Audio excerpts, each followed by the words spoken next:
How to remove Google Authenticator from Bitget.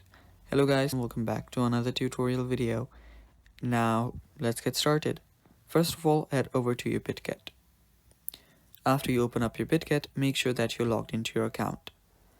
After you open it up, tap on the 9 squares on the top left. After you're there, you should see your profile. Tap on your profile, and now you're redirected to your user center.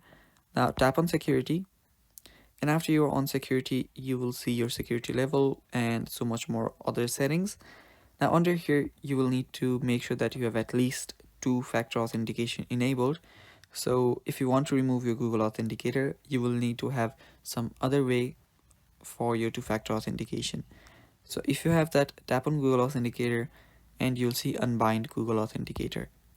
Tap on it, and simply by tapping on it, you should be able to remove Google Authenticator. And yeah, that is basically it for the video. Thanks for watching guys. Stay tuned for more, and bye bye.